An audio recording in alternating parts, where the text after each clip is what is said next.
That was great. Woo. Yes.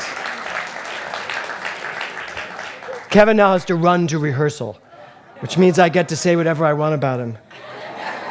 I'll be listening. Oh, wow.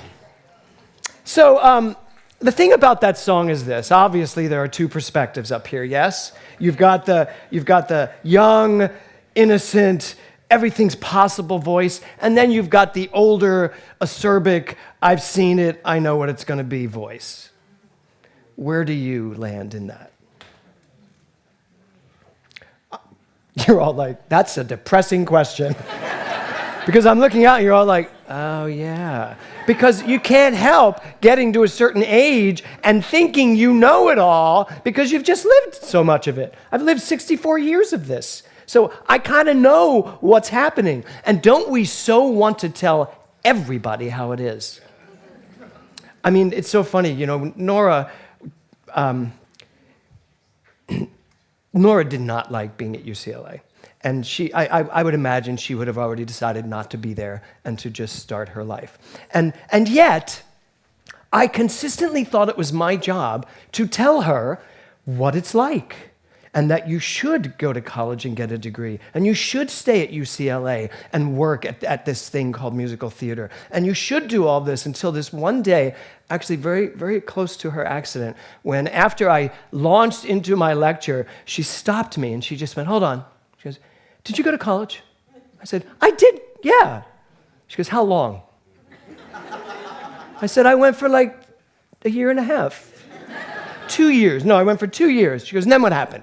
I said, I decided it wasn't for me, and I moved to New York. And she goes, and then what happened? I said, and then I starred in a Broadway show. And she goes, and is your life bad? I said, no, but she goes, then why are you lecturing me to do it a different way? And I was like, oh my God. I'm not even telling you how I did it. I'm telling you how they say you should do it. So how often are you doing that in your own mind to yourself? So it's a good question. So why are there two different perspectives? Well, here's the deal. First of all, we have it going on all the time because the young, youthful boy inside of you, girl inside of you, you cannot kill. You cannot get rid of. It's in there constantly telling you, I can see it, I can see it. Look, it's right there. Come on, I'm destined for this. But there's also the other side of you saying, yeah, been there, done that, bought the ticket, didn't work, right? So that's going on all the time. Now, the thing is, most of you know what an AEP is, an already established premise of life. We all have them. AEPs, my already established premise. Now, your already established premise of life is whatever you've decided it is based on how many years you've been here. That's your already established premise. You already have an idea of what life is, how it works, and how it works for you.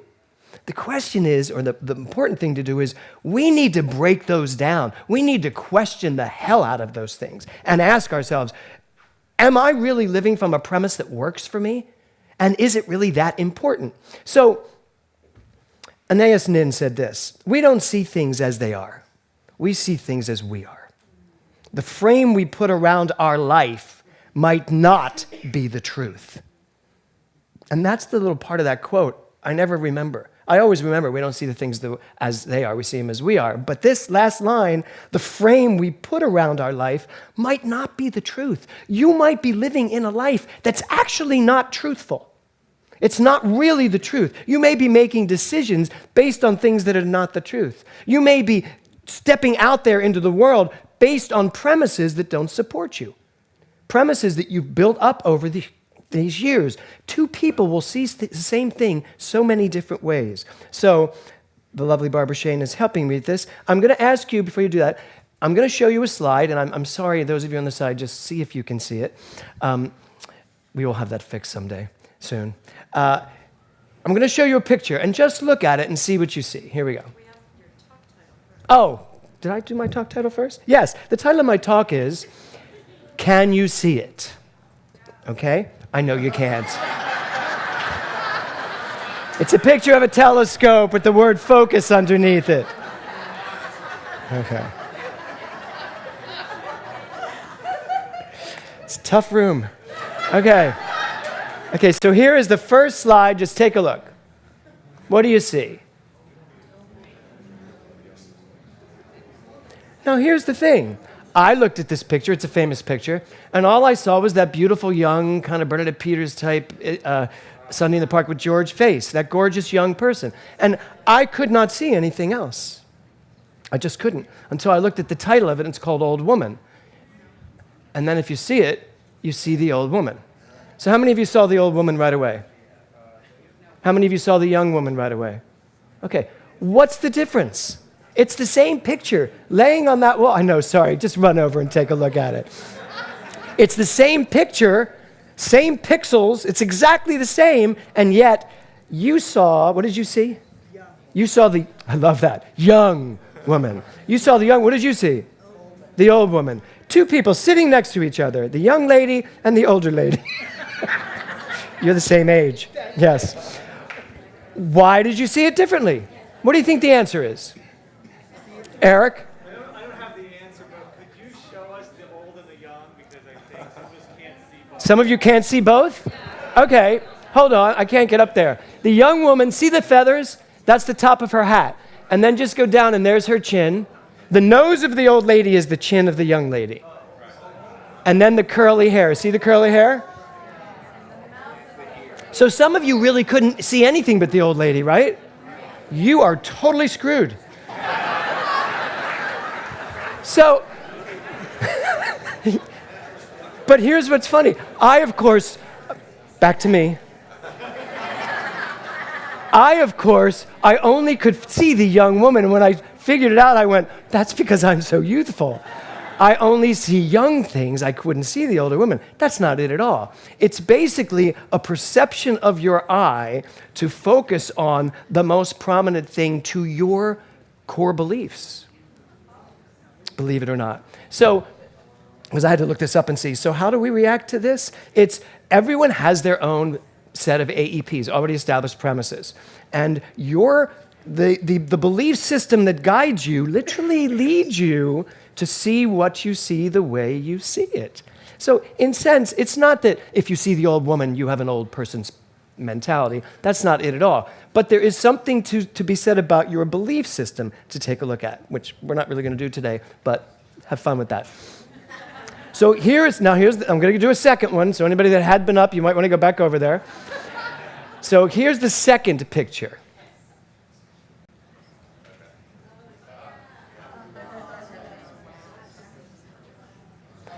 Now, how many people, now there are two things going on here. Give me one of them. Okay, somebody said the pillars and then the people. How many people saw how many of you saw the pillars first? Okay, how many of you saw the people first? What's that about? Can you see the people now, the pillar people? I have to be honest about this one. So Barbara sent me this, and I was like, I almost wrote her back and said, I don't know what the pillars have to do with my talk. I did. Until she wrote me an email. As I was writing her, I don't know what the pillars have to do with my talk, she wrote me and said, I really like the pillar and the people picture. I went, oh my God, there are people up there. So the whole point of this is don't be so sure you are seeing what there is to be seen in your life. Don't be so sure that the picture you have painted of your life is a picture that you painted based on what you really want, or what you truly believe, or even the truth with a capital T. Because it's very easy to just get stuck into seeing everything the same way because you are the person you are. But in truth, you are the infinite creative power of the universe. You're not just this Nancy Berggren who has made her life, well, you're a bad example because you are the infinite power of the universe. But if you're Reverend Nancy who's lived her whole life, had an amazing marriage, a beautiful husband, a great church that she ran, and now she's here making my life so much easier, right? That's who you are, but not really. Those are just choices you've made along the way. And some choices you may have liked, some choices you may have wished you'd have made other choices, whatever, it doesn't matter. But at the end of the day, all of that can be thrown aside and you can say, wait, I am the infinite possibility of the universe. So what do I want to make of that? Very different picture. Thomas Troward said, I don't usually quote Troward on a Sunday because I usually have to spend an entire 2-hour class explaining the one quote. But this one is okay.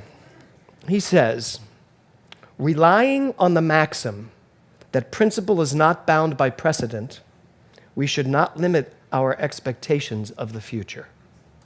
Meaning, relying on the truth that nothing that has come before this can stop what you want to do. We should not compromise our future by our past. Exactly. That's what I thought, right? And he goes on to say, and if our speculations lead us to the conclusion that we have reached a point where we are not only able but also required by the law of our being to take a more active part in our personal evolution. So in other words, he's saying, if we come to the understanding that it's actually up to us to actively decide how to create our future, not just let the past indicate the future, but in this moment, throw that away and still have the ability to say, this is what I want. He says, this discovery will afford us a new outlook upon life and widen our horizon with fresh interests and brightening hopes. So in other words, it is time for us to really take a look at the way we take a look. It's time for us to really ask ourselves, what can I see? What can I see? What am I capable of seeing in this world? Last week, I ended my talk by saying 3 things. Know who you are, recognize yourself in and as everything, and then decide what you want. So that was the end of Possibilities Month. Know who you are, start to recognize yourself as one, as everything, and then make a decision what you want. So it made perfect sense to me that the next month, following right on the heels of that, is focus. If you know who you are, and you are coming from that place of knowing the divine essence that you have the possibility to create anything you want, and then you decide, what's next? Focus on whatever that is. Because what you focus on, as Eric said, expands. So, Wayne Dyer, I think we're all in the Wayne Dyer mode today. Wayne Dyer said, give yourself a gift of 5 minutes of contemplation and awe of everything you see around you. This 5-minute-a-day regimen of appreciation and gratitude will help you focus your life in awe. It will help you focus your life in awe. So, if this month is about focus, what do you want to focus on? And I guess more importantly, what have you been focusing on? Because that's really an important thing to pay attention to as well.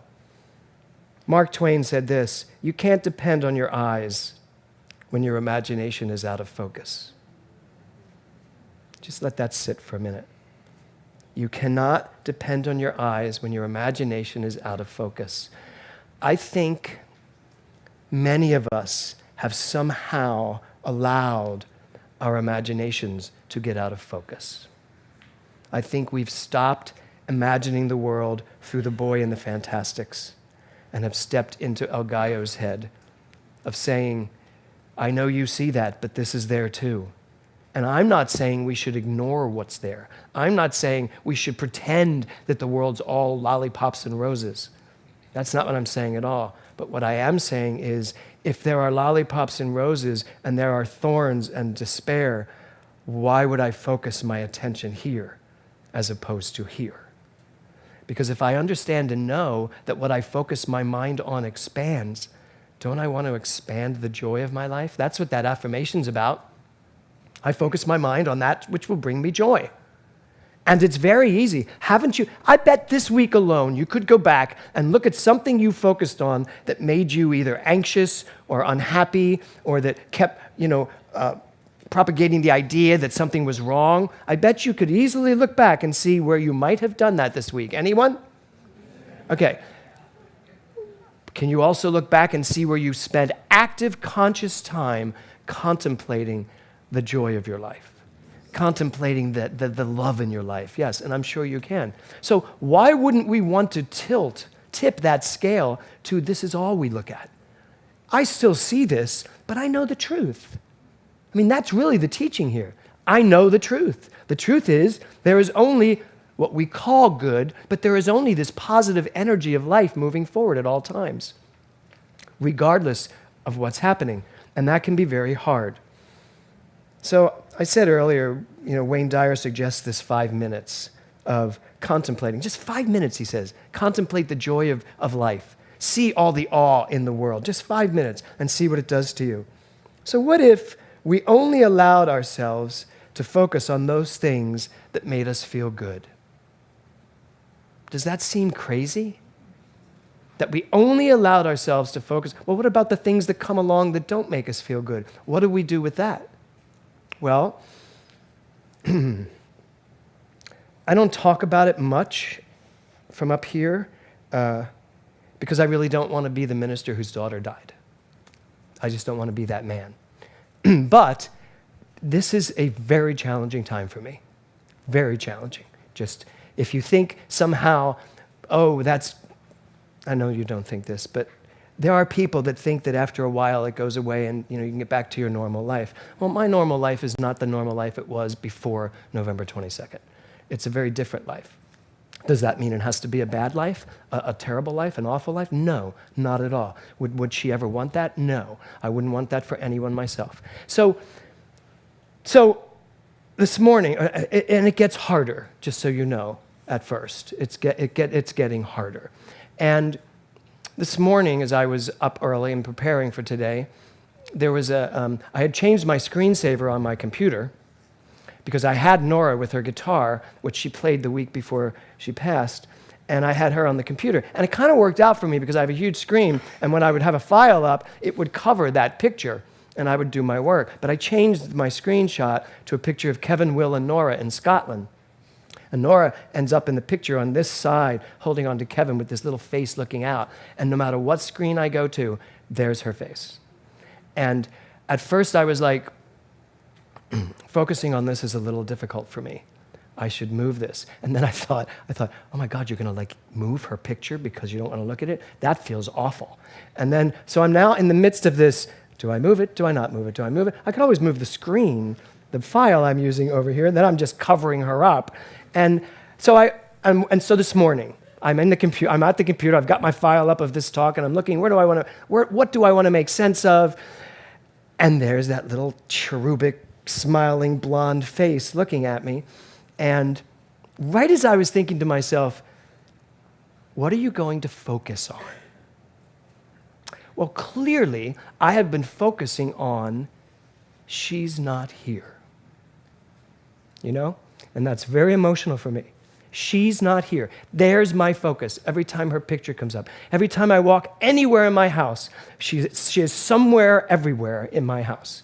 And it's a little bit of a stab, and she's not here. And I sat there and I said, well, if I'm going to give this talk, I better believe this talk, and I better actually live this talk, and I better actually do what is in this talk to do. So I did it. I sat there and I went, I can sit here and focus on the fact that she's not here, or I can focus on this beautiful, radiant face that loved me unconditionally for almost 20 years, that made my life so amazing and beautiful and challenging at times. And that this trip to Scotland was absolutely amazing, and this day was one of the most beautiful days. I can focus on that. All the love that she is, not was. All the ways she loves me, not loved me. I can do that. My mind can do that. And I sat there, and as Joe Dispenza says, don't get up until you make the change. And I thought, well, I do have to get up eventually to get to church center. And it was pretty quick, to be honest. It was pretty quick. Things shifted. It changed. I went back to my work, and there she was. And now I don't have to change my screenshot because I have been able to, in this moment, and I'm sure it will continue, change my focus. Your mind is a sensitive thing.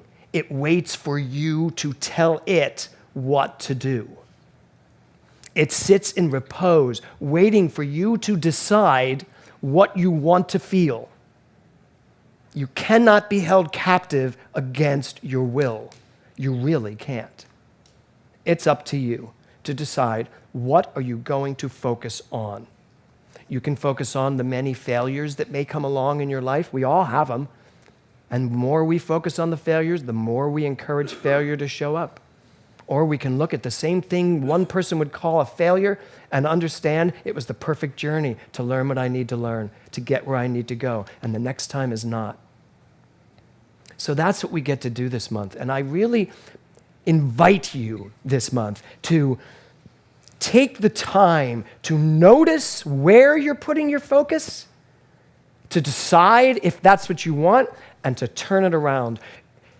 If nothing more than figuring out for yourself that you have the power to create whatever life you want by using your mind on purpose, focusing it where you want it to go, deciding what you want to live. If you can prove that to yourself and take it out of the hypothetical, we teach this every day. I teach this every day of my life. But teaching it, understanding it mentally, and living it, two totally different things.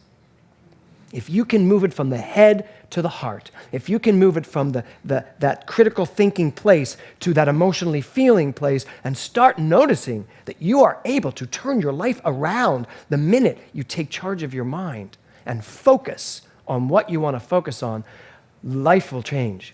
Life will transform. What seemed out of your reach is sitting right where you are.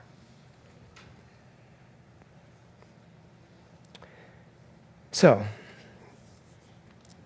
in the end, what I'd like you to ask yourself through this whole month is, what am I willing to focus on? Start today. Start right now.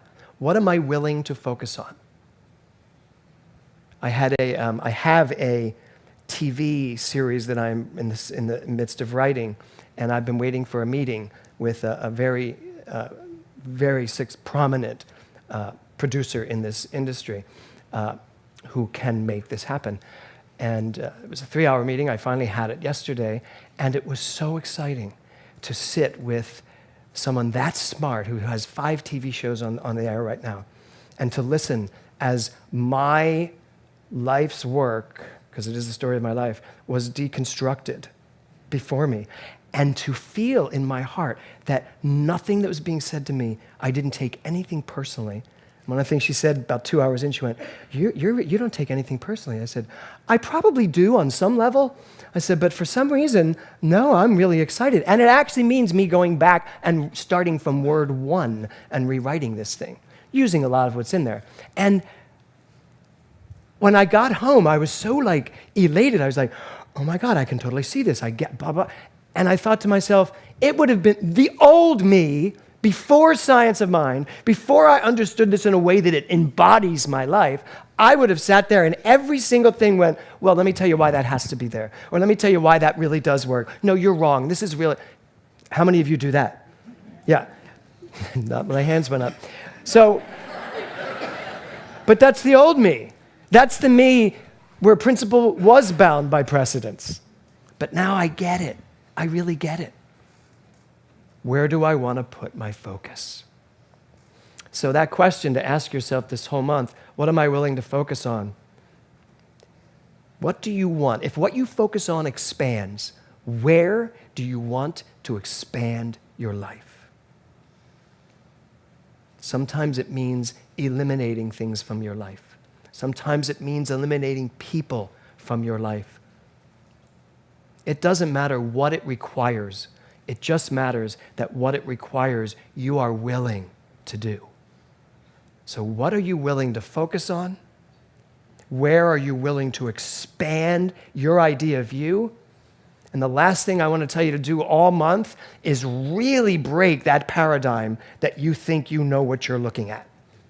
Question everything. That's my whole teaching method. Question everything I say, and they do. And it works out great for all the classes. Sometimes I walk out of there having learned probably more than I came there to teach. So there you go. What are you willing to focus on this month? What are you willing to expand? And are you ready? Are you absolutely ready to take this teaching out of the mind, put it into the heart, chew it up, embody it, and live from the truth that everything is yours to create? You just have to decide and focus. Namaste.